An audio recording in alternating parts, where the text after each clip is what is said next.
There is a monster living in your head. It ruins your relationships. It wrecks your peace. It snaps at the people you love at 5 p.m. on a Tuesday for no reason you can explain. You hate it. You've tried everything. The meditations, the podcasts, the midnight promises that dissolve by lunch. But here's the truth no one told you. These beasts are not enemies. They're feral protectors. They were built in the fire of your past to keep you alive when you were small, powerless, and had nowhere to go. The problem isn't that you're a monster. The problem is that the war ended years ago, and your nervous system never got the memo. There are 12 of them. 6 that you can see. 6 that hide deeper. Today, we meet the first 6, the ones that show up in your relationships, your work, and your 3 a.m. anxiety spirals. Not to fight them, to finally understand what they've been protecting.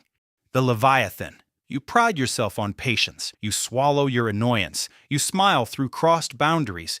You say, it's fine, until the words lose all meaning. You compress your anger, pack it down, shove it somewhere dark. But emotion is energy, and energy doesn't vanish because you refuse to feel it. It accumulates. And when the pressure gets too high, the Leviathan breaches. A dirty dish, a wrong tone of voice, and you erupt with an overwhelming, disproportionate intensity. You use words designed to completely dismantle the person standing in front of you. Then the hangover, the apology, the 2 a.m. ceiling stare. What is wrong with me? But the Leviathan isn't anger. It's the desperate scream of chronically unmet needs. Every polite request that was dismissed, every boundary that was stepped over, your biology kept a record. And when the record got full, it stopped whispering. The maelstrom. You send an email with a typo. Within 10 seconds, your brain skips every rational step and lands on, I'm gonna get fired. I'll lose everything. I'm gonna end up completely alone. One typo, 5 seconds, complete psychological collapse. This is the maelstrom, the spiral. You lie awake at 3 a.m., heart slamming, trapped in a disaster movie you directed and starred in. Your body is flooded with cortisol, treating a misspelled word like a predator in the room. But the maelstrom is a defense mechanism. To the traumatized brain, surprise is the ultimate enemy. If you were blindsided by pain as a kid,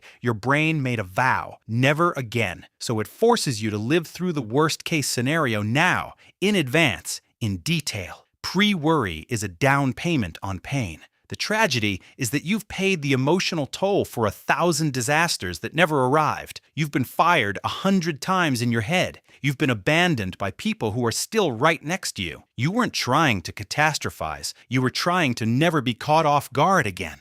The Viper. Do you push people away the exact moment they get close? Not when things are bad, when things are good. You're having a vulnerable moment with someone you love. You finally feel safe, and then you strike. A sharp comment, a cold withdrawal, the silent treatment. You tell yourself they were too needy, that you need independence. That's the lie. The Viper is terrified. To the hyper-independent nervous system, intimacy is handing someone the one thing that could shatter you and hoping they're careful with it. So the Viper runs a brutal calculation. If I push them away first, they can't surprise me by leaving. If I end it on my terms, the rejection won't sting as much. You aren't pushing them away because you don't love them. You're pushing them away because you love them so much that losing them later without warning would be unbearable. You weren't trying to be heartless. You were trying to control who leaves first.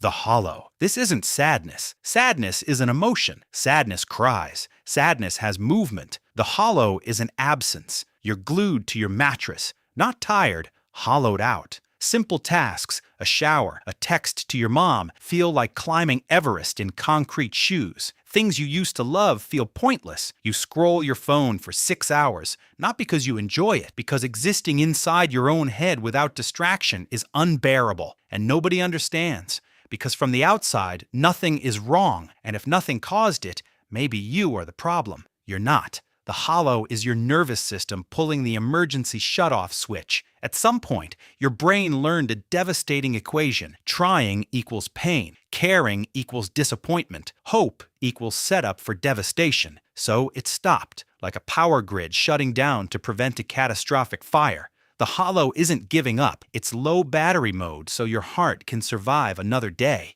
You weren't trying to be numb. You were trying to stop the pain. The executioner. This is the voice that never sleeps. You make a small mistake, and the trial begins. But the executioner doesn't critique your behavior. It targets your identity. You're worthless. You're a fraud. Everyone is pretending to like you. It speaks to you with a cruelty you would never direct at your worst enemy, just yourself. And here's the trap. You think this voice is the reason you're successful. You think intense self-blame is the engine of your ambition, that without the executioner you'd fall apart.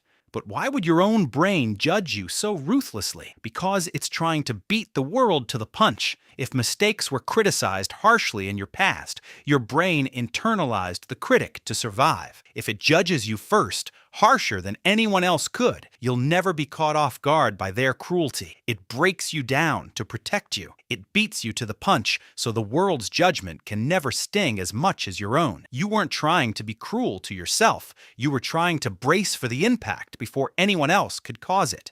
The locust. You're scrolling. Someone your age, from your town, just bought a house, or got engaged, or launched a business. Instead of happiness, you feel a dark, sinking resentment. Then the guilt. What is wrong with me? Am I a bad person? You're not. The locust isn't about them. It never was. It's a biological alarm bell pointed at your own abandoned dreams. You don't want their life. You want the version of yours you gave up on. Every time you see someone doing the thing you were too afraid or too worn down to pursue, the locust swarms. Not out of greed, out of grief. The business you didn't start, the art you stopped making, the risk you never took. This isn't jealousy. It's your unlived life waving at you from someone else's highlight reel. You weren't trying to be resentful. You were mourning a version of yourself that never got permission to exist. Those were the first 6. The ones that live on the surface, the ones you can name even if you've never understood them until now. But there are 6 more, and they're worse. Not because they're louder, because they're silent. They don't look like problems, they look like your personality. They've been hiding inside traits you've been praised your whole life, and most people go their whole lives without ever realizing they're there. Part 2 is where the real exposure happens. If the first 6 made you uncomfortable, you're not ready for what's next, but you need to see it anyway.